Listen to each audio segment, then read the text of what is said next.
60 Minutes with Angela starts right now.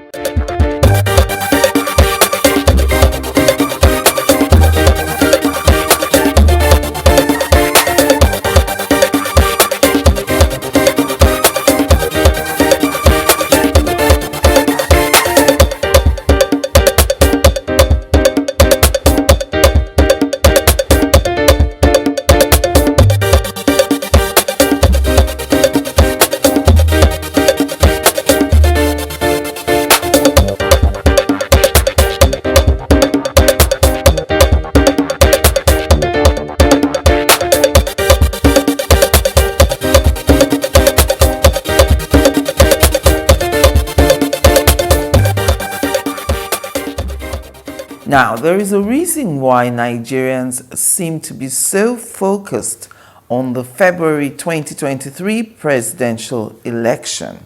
Now, whether you think that President Muhammadu Buhari has performed or not, his administration is winding down. It's only 10 months to go. And all eyes will be on the man or woman, as the case may be, that will be the next president come May 29, 2023.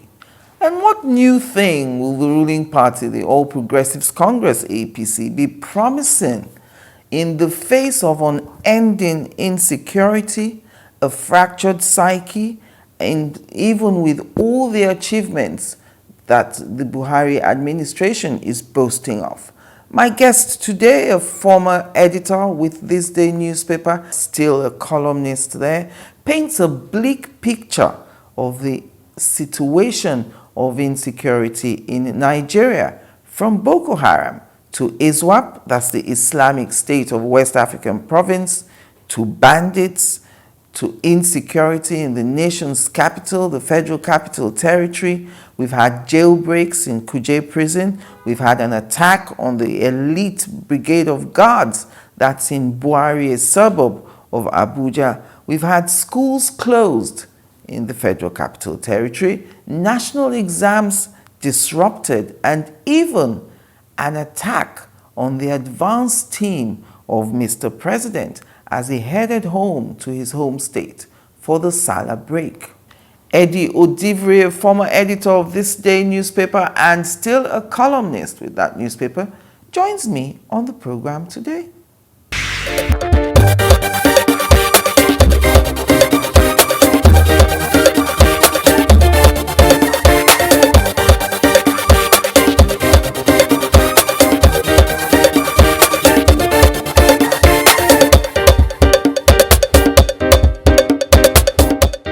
So there's so much to talk about. I also want to talk about the forthcoming presidential elections. But I want to start off from your latest contribution, your column where you speak. I said you paint a bleak picture of the state of insecurity in Nigeria today. And fortunately or unfortunately, whoever emerges as the next president will have all these issues to contend with, because it doesn't look like there will be a resolution in terms of insecurity in the next 10 months before this administration winds down.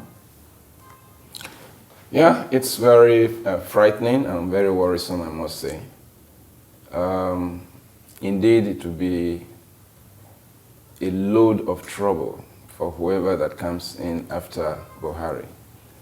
About 3 months ago, they claimed that they would resolve all security issues before the handover, but it is getting clearer and clearer that it will just be a mirage. If some ragtag terrorists can boast and threaten to kidnap a sitting president and a sitting governor, then it means that there's so much more to worry about. And not just an empty boast, they followed up by attacking the brigade of guards within the precinct of the Federal Capital Territory. So it's not, I think the chicken is coming home to roost, and people are actually getting extremely worried that the level and degree of insecurity is mind-blowing. I think it's hitting everybody hard, and that is why the Senate members gave an ultimatum of 6 weeks to sit up or get fired. Yes. They will impeach Mr. President because clearly everybody is under siege. If, of all places, Abuja, where you have the headquarters of the Nigerian Army, the Defense Council, the Navy, the Air Force, they're all there, DSS, domiciled there, and then these people still can attack. As it was in the case of Kuje, up to today, nobody has been arrested to say these were the people who launched the attack on the Kuje correctional facility. Yes. So we therefore do not even expect that they would arrest or find the people who also attacked in Buhari. Yes. So it's very worrisome. You alluded to 2015 and the president's 3-point agenda, one of which was to tackle insecurity. You also said that one of the attractions that Buhari had as coming into the presidency was the fact that he had history as a general of the army. Yeah. And a lot of people thought that he would be bringing some kind of military strategy, to tackle these issues. But here we are, 7 years on, we're still talking about insecurity. I am one of them who so campaigned for him, and it was based on the belief that as an army general who, as we thought, was a no-nonsense general. Yes. He fought Matatsine and repelled the attack from Niger at the time. Yes. And those history backed up our confidence in him that he was actually coming to correct all the malice that was on ground at the time. Yes. But 7 years after, it has not just multiplied, it has quadrupled. Does that tell you there's a deeper story to this? Does that tell you that possibly this terrorism that we're experiencing now, as we say locally here, is not ordinary eye? Is there more to it than maybe they're telling us? It is probable, and most likely so. If you understand the tapestry of the attacks, yes, you would know that it's, as you say, it's not ordinary, as it were. Before Jonathan left, I said that in my column. He had claimed that, he knew the many Boko Haram members, even in his government. Yes. He was citing departments and agencies where they are. But he never named them. And then about 3 years ago, the present Minister of Justice and Attorney General of the Federation, Abubakar Malami, said they have the list of those who are funding the terrorists. Why do you think they are not releasing these names? I just do not know. It is possible they understand the mechanism of the attacks, why the attacks have been carried out. And of course, it does not even require too much of deep thinking. I had listened to one audio of some kidnapped victims somewhere in Kogi, and that the kidnappers confirmed that on each person they kidnap, all that gets to them is 40,000 naira. That's the kidnappers, the foot soldiers. The foot soldiers, the real operators. In the bush. Yes, in the bush. That all that gets to them is 40,000. And so the rest goes to their sponsors. To who? To their sponsors. Otherwise, how would you expect, look at the case of the Kaduna Rail victims. Each person paying 100 million. Madam, can you picture the heap of 500 million on the ground? Okay, they release one person, 100, another person, 100, another person, 100. I think they have released about 22 now, thereabout. And so people are really people are paying. Because if you don't pay, and that's why they did the torturing, so that you will see the agony your relation is going through. And so if people are paying, so who spent, is it in the forest that they are spending 100 million? How are they moving it? How do they move the money? I read a report last night that even soldiers who man the route to where the forest is, take part of the ransom. Of the ransom that people are taking to the kidnappers. That they take part and they say, Tell them that it's the soldiers who took it away, understand? My fear is that with all these things we're saying, it has become a veritable business and possibly going to be even more difficult to eradicate. If you're telling me that people are paying 100 million, it's lucrative as a business. Could that possibly add to why the government is finding it very, very and extremely difficult to tackle this? No, I think it is the lack of will. The lack of will. The willpower, lack of will because they know what they will find out. To do it. First, the basic things first. You say you know their names. So 3 years gone. Why have you not announced their names? Name them and shame them. Let's tackle those people. Yes. You keep giving a cover-up. Keep giving them a cover-up. And so they continue to fester in their ill ways. And then you talk about a big business. Yes. With all due respect, I do not think that you in all your working years, that you have been able to amass 100 million. I don't. Yes. I've never even cited 100 million. Yes. So if between March, they were kidnapped in March, and July, in 4 months, you make 1 million per 100 million per one person, it's a big business. Yes. No business as far, I'm not sure even Dangote's business is making that much. makes that kind of money. Yes. You know, for you in 4 months you make 100 million per person, and you had about 60-something person. So you can imagine what that turns to. That's about 6 billion if they all have to pay.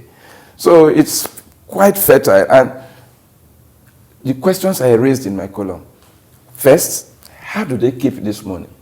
Do they keep this 100 million per person in the forest? And then the How issue do they of move it? even the phone, Where do they spend calling it? the people, the ransoms, you know, all this NIN we're doing and all these It's the same question I raised. I thought all these things It's the same question I were raised. targeted to be able to narrow and track people, track money Trace and track. moving. Yes. That's the whole essence of this, so that you can identify, oh, this number belongs to Mr. A or Mrs. B. Yes. Yes. Now we have kidnappers calling from the forest, calling relations of their victims. Oh, you bring this. Okay, he's sick. Bring Panadol or bring paracetamol. They will ferry those drugs.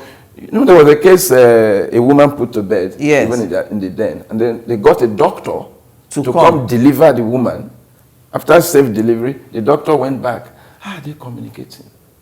How come the doctor or the man called Sheikh Gumi, Yes, that discusses and negotiates with them every night, how come they do not release those numbers? And how come that soldiers cannot, and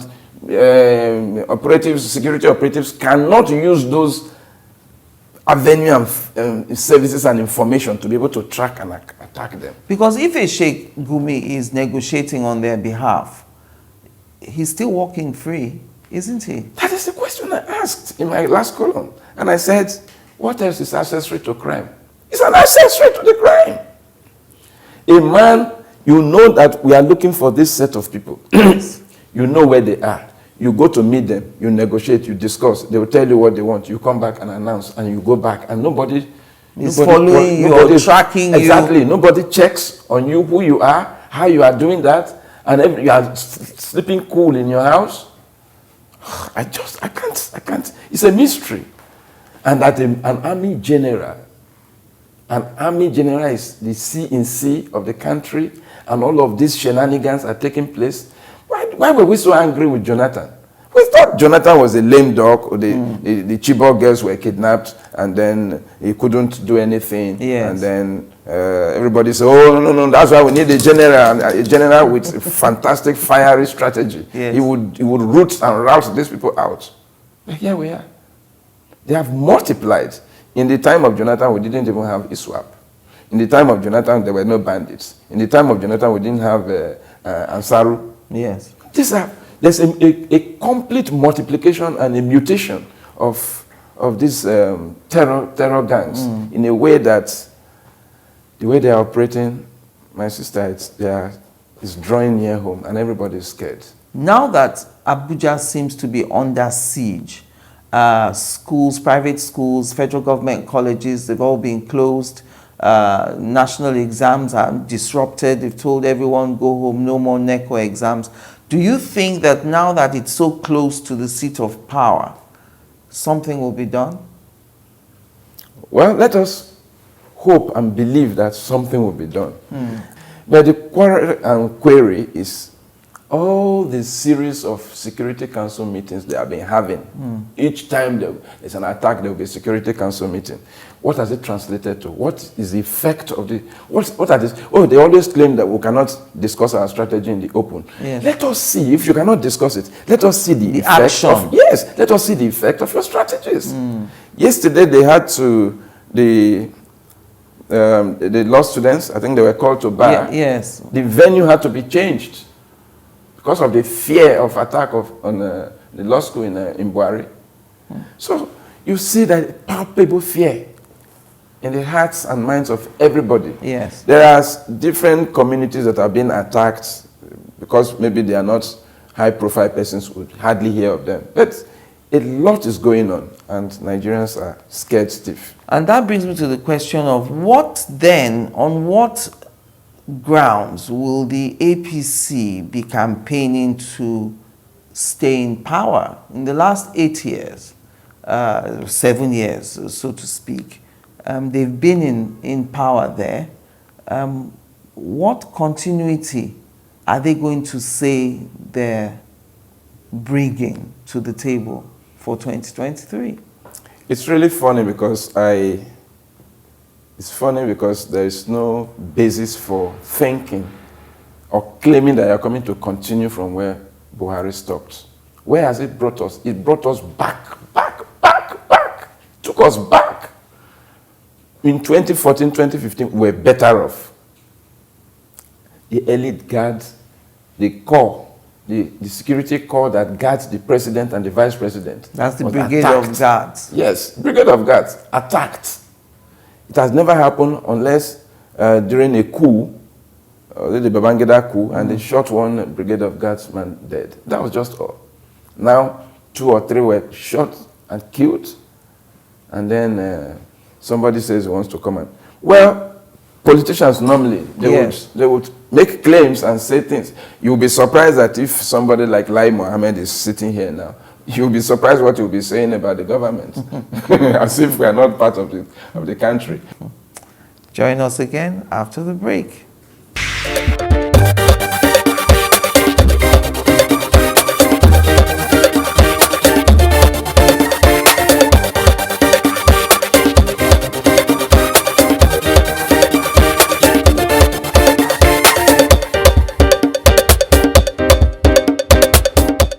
Are you discountenancing the effects of things like the war between Russia and Ukraine, the effect of that, or the effect of COVID on some of these things? You know, they're talking about, I remember Governor El-Rufai also talking about displacement of people along the West African axis, Sub-Saharan Africa.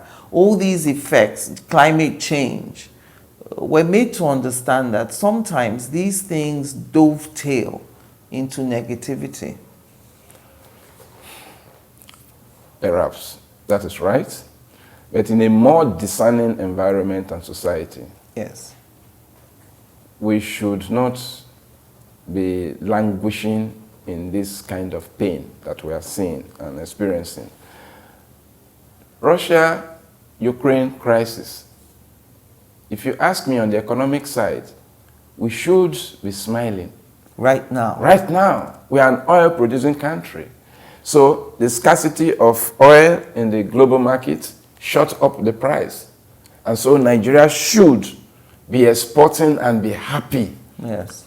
As they say in the local parlance, we should be cashing out. Yes. Now that, it is scarce, the price has gone up. We export about 1.2 million barrels per day. Yes. Yes. So 1.2 million barrels times $107. You know what that should translate yes. to? But what are we doing? Where are we? We are now exchanging our crude for refined products. And we have at 4 refineries. An inappropriate ratio. Yes. In a way that we are losing.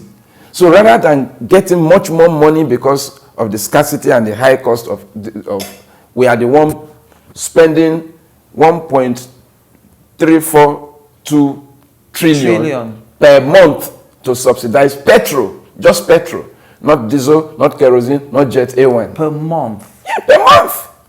That's why I did a calculation. If it's in a year, we'll be spending 14.96 trillion. How much is in the national budget of the year? The entire country, how much is our budget for the whole year? That to subsidize, to bring petrol only, we are going to be spending 14.9 trillion. You say you are importing XYZ number of liters? Yes. How many liters do we consume in Nigeria? Yes. We don't know. We don't know. We don't know. And so we import this, and then the cabal and the crooks, we export this, smuggle them to Chad, smuggle them to Benin Republic, smuggle them to Niger, to Cameroon, at our expense. So, does it make sense? It doesn't make any sense to anybody. I asked the question, if Nigeria was a personal property, a company, would anybody allow NNPC to go on till this point, like this? Will the new NNPC change all this trajectory? Will we now know what we consume in a day? Will we now know what we harvest in a day, what we sell in a day? Well, it's just 2 weeks old. The new NNPC commercialized. Yes. It's just 2 weeks old. Let's just put our fingers, let's cross our fingers and believe that things will change. But if you ask me, the substructure and the template of operation that you've seen, that I've seen over the years, would hardly change. The change will be slow. And is it because the people in there will be resisting? Yes. And I was also raising the question, this is the same industry where the people who work in the NNPC are the best paid, the heaviest paid in the country. Of course, they have a different salary structure. Yes, different from what civil servants get. Yet, you see, for 7 months now, they have not put a dime in the nation's purse, because they export they give our crude out, bring refined. Yes, in exchange. We don't actually get paid for the crude at all. Are trading in our crude for refined products at a ratio that is punitive, at a ratio that is not profitable to Nigeria. So if a barrel is supposed to give you, let's say, dollars. No, 12 liters. Yes. You probably give them the crude, and then they give you 7 liters. And take 5. And take 5. Free. So you lose. Yes! And this is continuing because it is profiting a small. How does it occur to anybody that in 1 month, 1.4 trillion is spent to subsidize? Remove the subsidy. Let everybody suffer it, as it were. And then they refuse. It's terrible.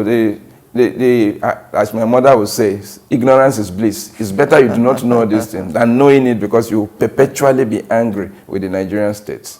You said that Nigerians are angry with Buhari, and I'm saying that, look, even if there are negatives right now, we can't deny some positives we gained under this administration. I mean, even though we're sometimes overwhelmed by the negativity. So why, in your opinion, are Nigerians angry with President Buhari?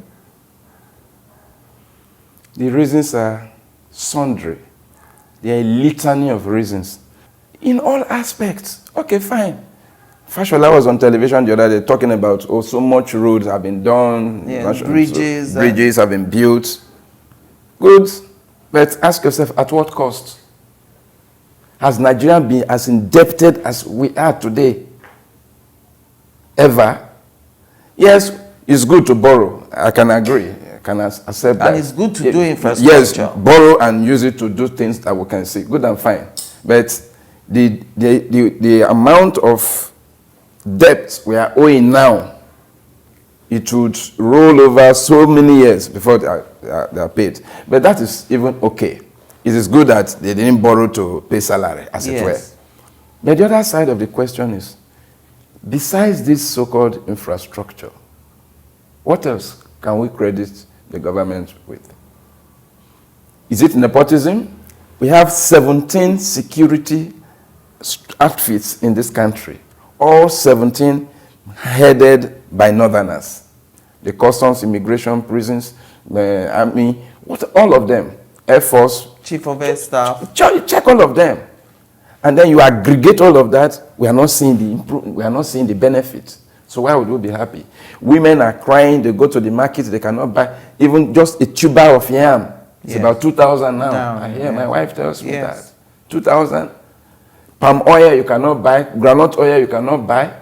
Even the women, the farmers cannot go to their farms. Hunger is in the land. People are committing suicide.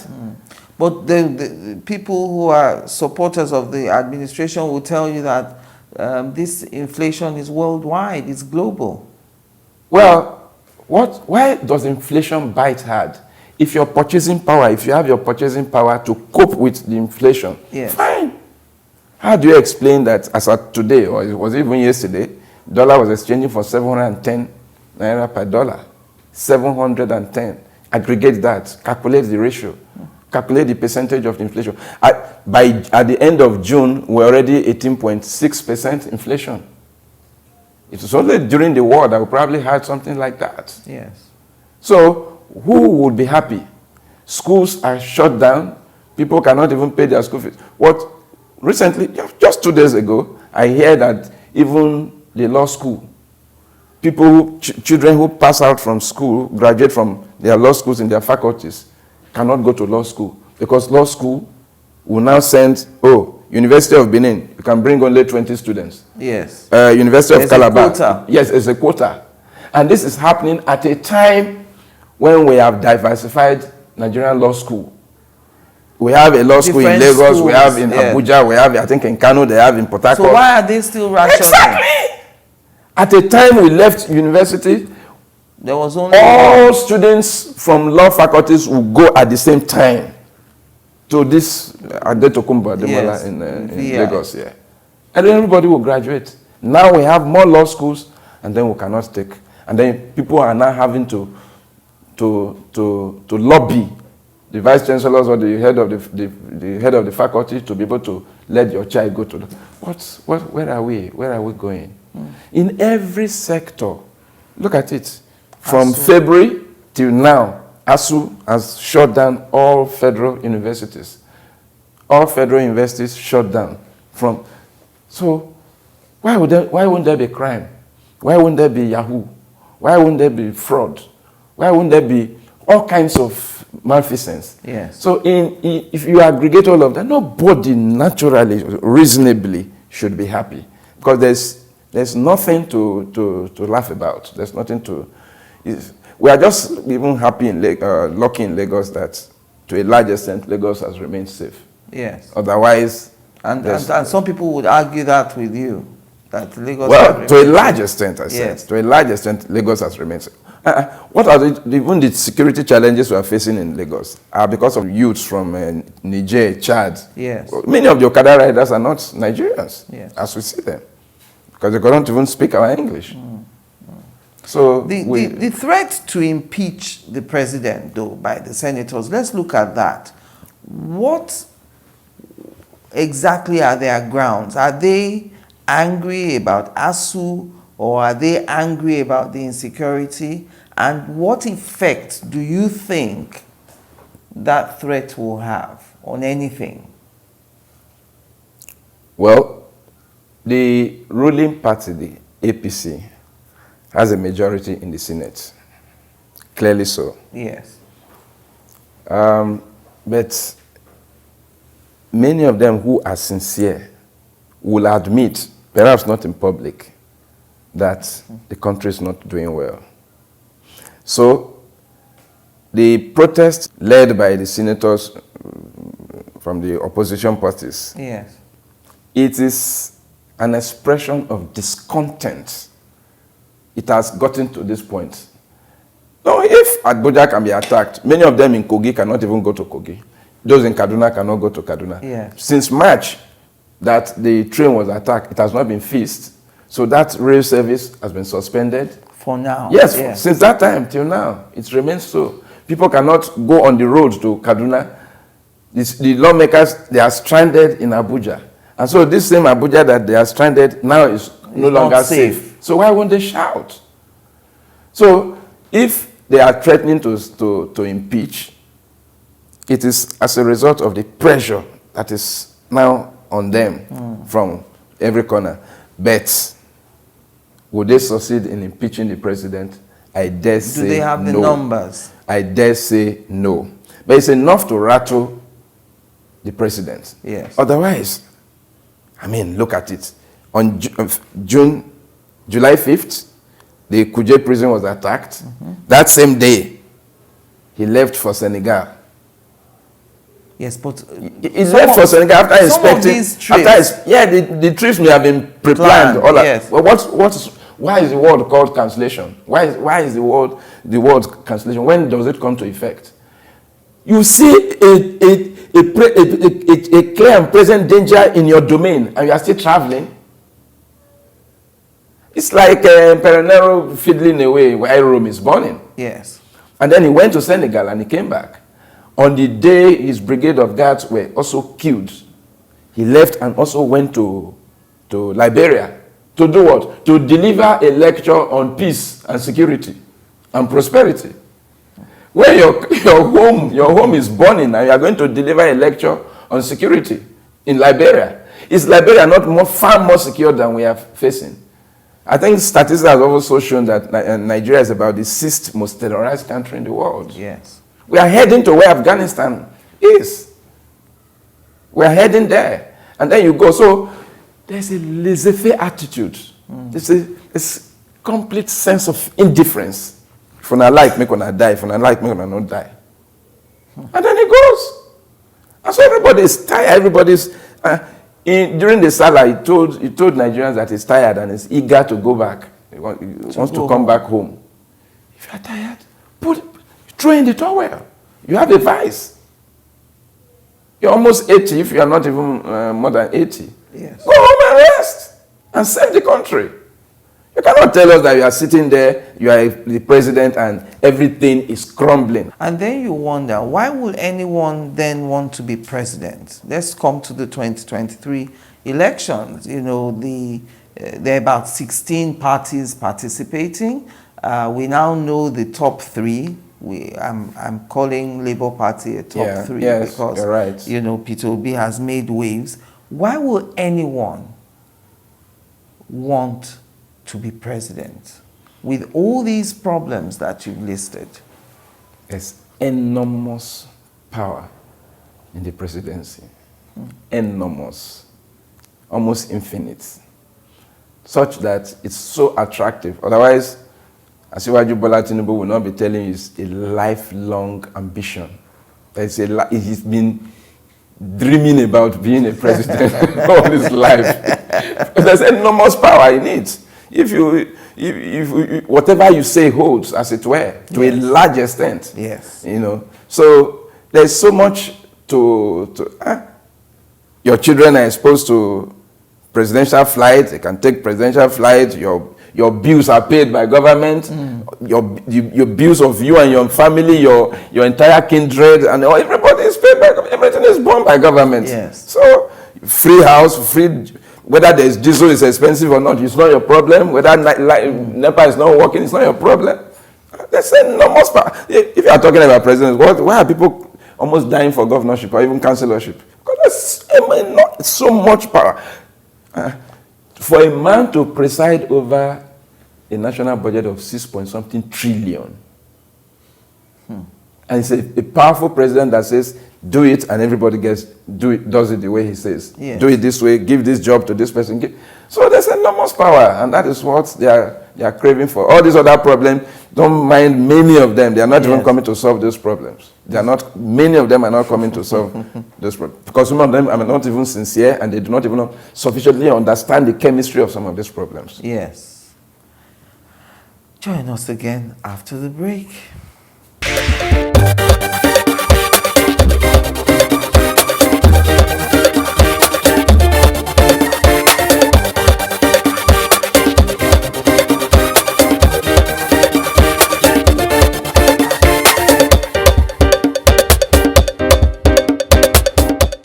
Now, you speak of the audacity of political risk, and I'm referring to the Muslim ticket now of the ruling party. According to the Minister for Works and Housing, he says that all right-thinking and well-meaning Nigerians will re-elect our party into governance. I am optimistic about that, end of quote. And I'm asking, why not? If you say that having a Muslim ticket shows audacity, I would say that, according to the Honorable Minister, you are not right-thinking or well-meaning. Well, Fashola first is a lawyer, the senior advocate of Nigeria. He's a serving minister in this government, and he's also a Muslim. What else?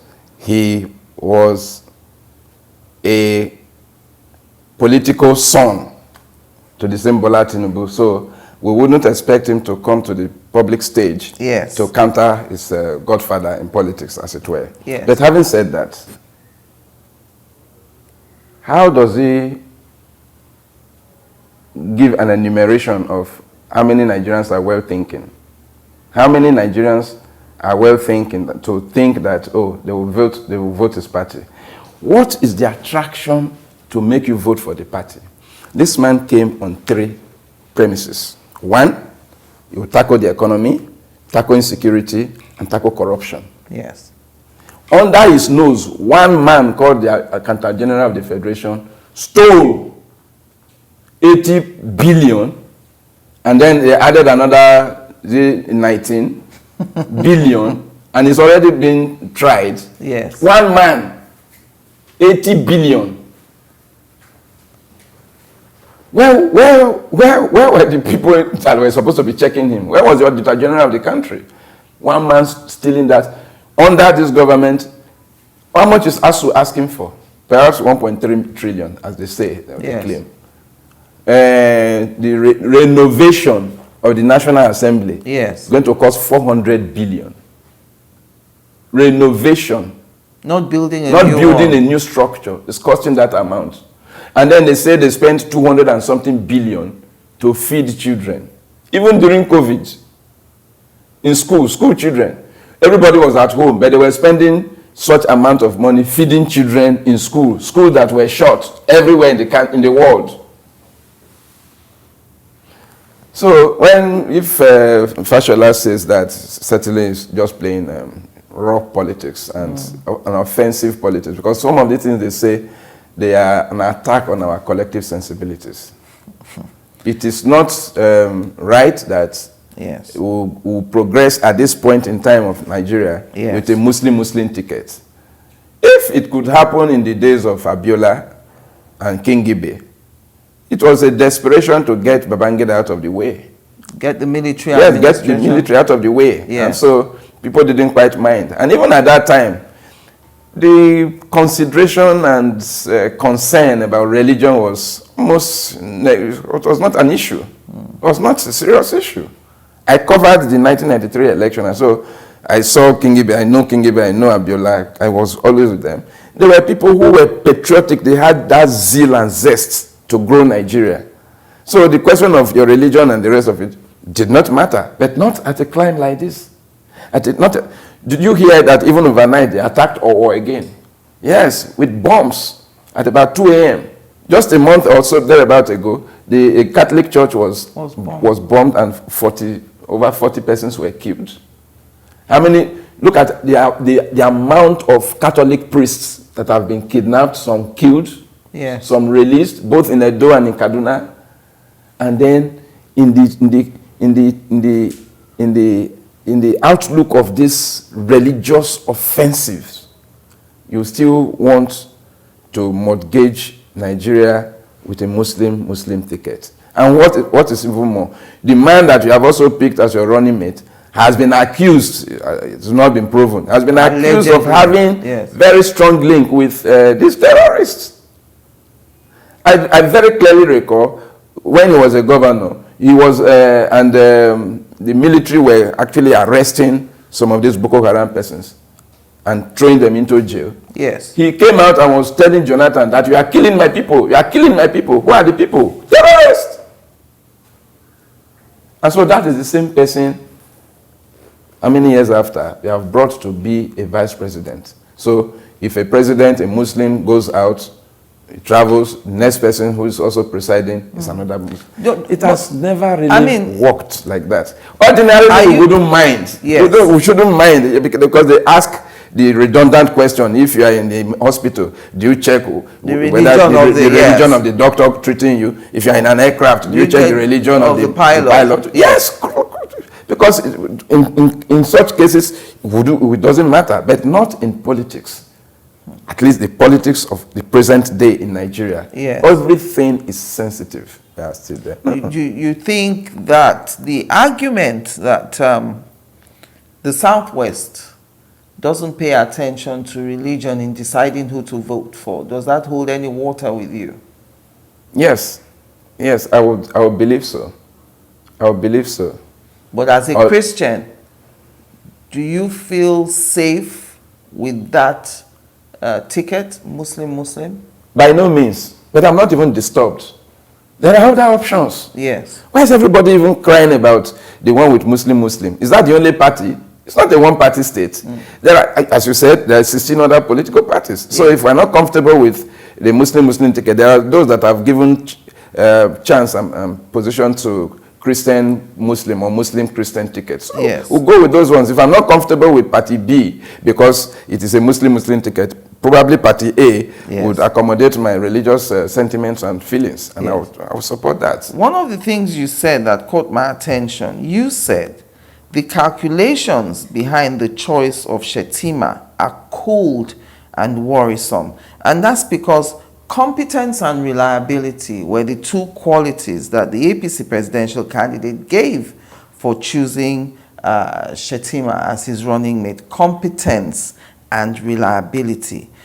This is a fact that I want all Christians to know. Competence and reliability. In other words, of all the northern Christians that exist, none is competent and none is reliable. So why do you then say that the calculations behind the choice of Shettima are cold and worrisome? If Bola Tinubu says he chose Shettima because of competence and reliability, so be it for him. But he has to convince Nigerians that indeed Shettima is competent and is reliable. Reliable in what sense? Because before he got the tickets, yes, it was like his Man Friday, going around, mobilizing people. Otherwise, what is the connect between Tinubu and Shettima before now? But let's leave that aside.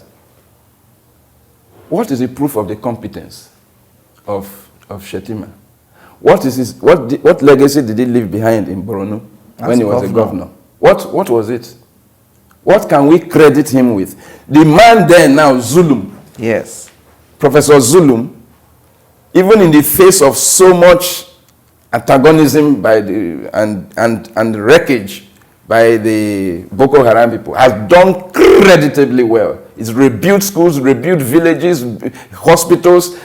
Everybody sees it and everybody claps. What can we credit Shettima with as to talk about competence? What competence in what? Competence in what? Yes, it's educated, good, but does being educated translate to competence? I do not understand. And like you rightly said, it also presupposes that, in the entire North, yes, there is no other, there are Christians none of them is competent, none of them is reliable. But when I said it is a cold calculation, Shettima is a Kanuri man, not exactly. It's not Fulani, it's not Hausa, yes. It's a Kanuri man. And then the PDP presidential candidate, Atiku Abubakar, is from the Northeast. Shettima is also from the Northeast. So the intent is to ensure that you bring a Northeast man to split the votes of the Northeast, as it were. But again, I said it's cold because the chunk of electoral votes come from the Northwest. which is Kwankwaso's area. Kwankwaso, Kaduna, Kano, Katsina, the 3 Ks, Kano, Kaduna, Katsina. That's where they reap and harvest votes. Not so much in Borno, not so much in Adamawa. So if your intent is to split the northeast votes between Shetima and Atiku, fine, you can have your way. But what happens in the northwest? Is that why perhaps Governor El-Rufai's name kept coming up? Exactly. Even now, there's a proposal to make him the Director General of the ASUU campaign. Even now. Yes. For such... For the reasons, for the numbers that he can bring. Yes. All right. So what this point that Atiku made in the interview he gave recently, where he talked about Asiwaju also wanting to be his running mate, and the APC candidates countering that and saying, no, you wanted me to be your running mate. So I'm thinking about this Muslim thing.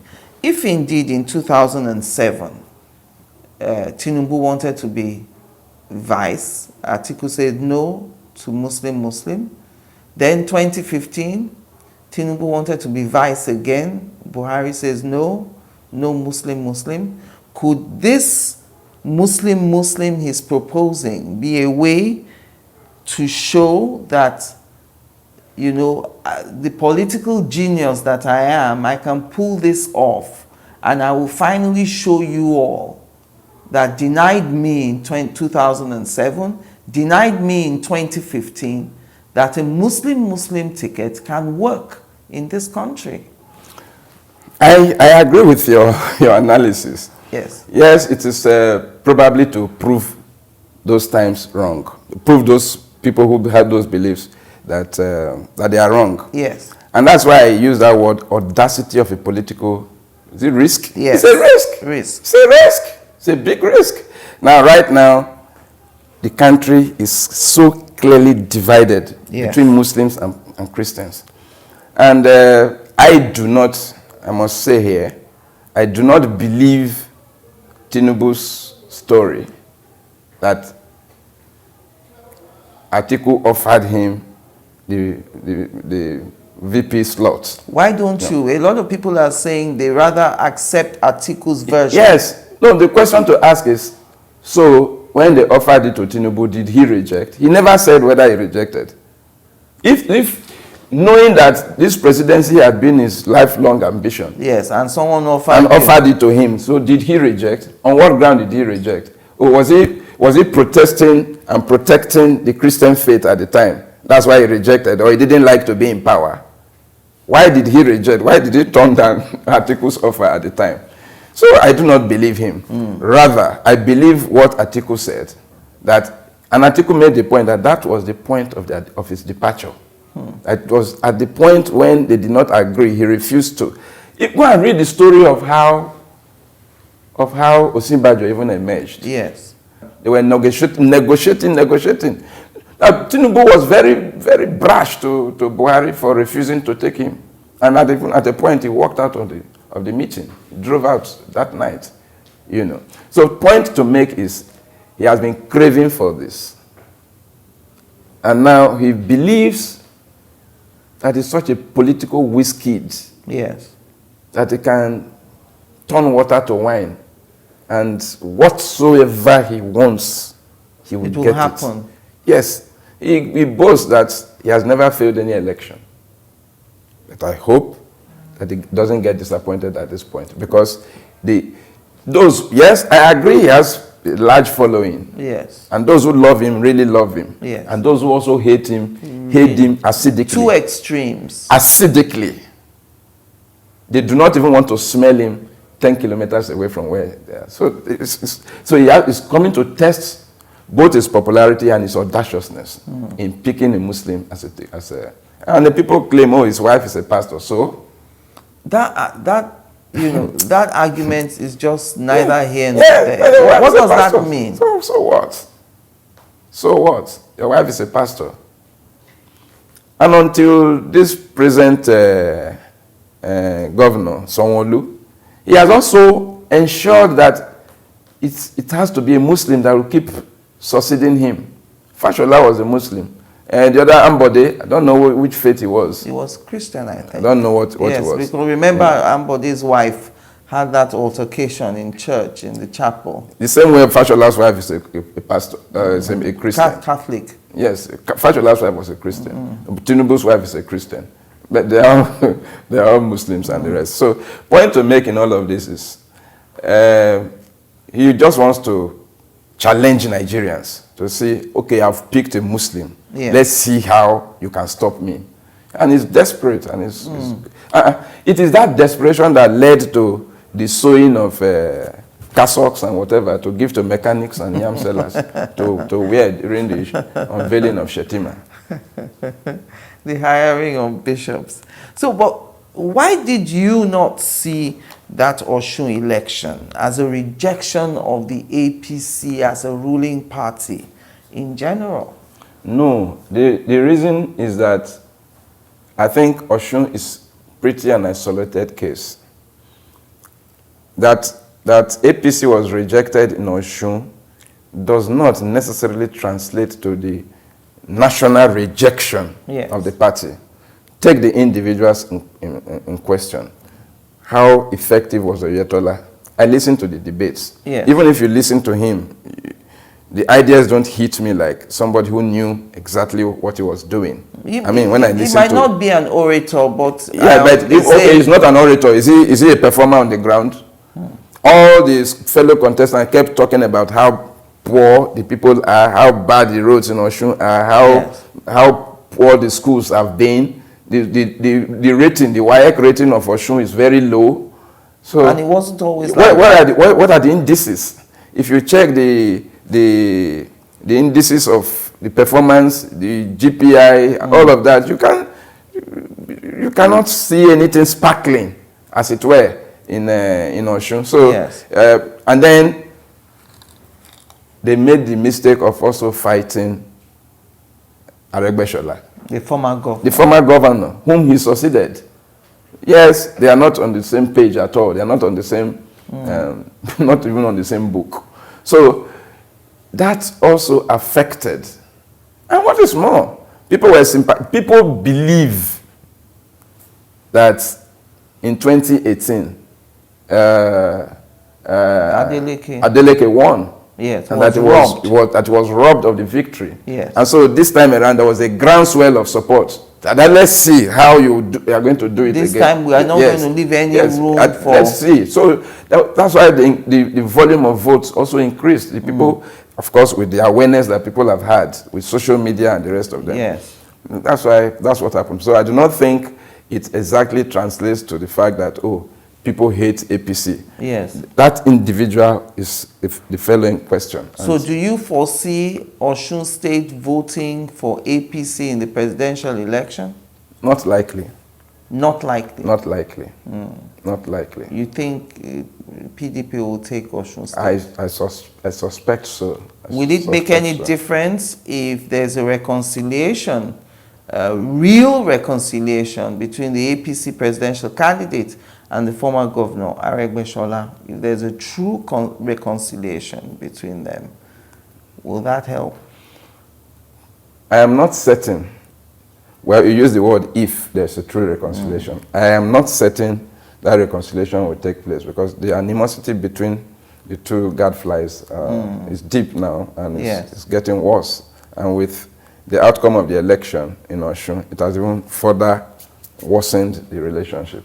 So I do not see that reconciliation coming so quickly. Yes. And with the power of incumbency, if the governor Adeleke gets sworn in and he starts performing, if he hits the ground running from day one, doing things that people can relate with and connect with, certainly that will sway more acceptance and support for the PDP, as it were. Yes. So I do not see APC resurrecting so strongly in Osun State. Are you ready to make an educated guess on who will be president next year? Well, I worry about your qualification of educated guess. Well, I think the traction that Mr. Peter Obi has gained in the last 3-4 months is quite remarkable. Yes, people tend to dismiss him that social media crowd, that does not translate to electoral support in real terms. But I think Nigerians are, see, if there's a word called renaissance. You know, there's a political renaissance in Nigeria that so many people have suddenly gotten aware. Oh, is this how foolish we have been all the while? Is this how... the day Vanguard published the front page, the photograph of Wike and his son graduating in law school in England. In England, yes. The whole place was aflame. Oh, you people have money to take your children abroad. That's why our schools are shut down for 5 months and nobody is caring. So there's greater grassroots awareness. The days and years of ignorance are past. There's great awareness. If you go to the markets, you discuss even with old people, they tell you things that are going on. So the awareness has increased, and I dare say that all the errors and mistakes people made in times past, I think they will be corrected. Although the weapon still being exploited against the people is that of poverty. And so the issue of vote buying comes in. The inducements is a real inducements is a weapon that they are using. So they impoverish the people so badly that when they bring a small carrot, you will so embrace it as if it is your lifesaver. Your dividend of democracy. Yes. Thank you very much, Mr. Odivwri, for spending an hour with me today. Thank you very much. It's always a delight.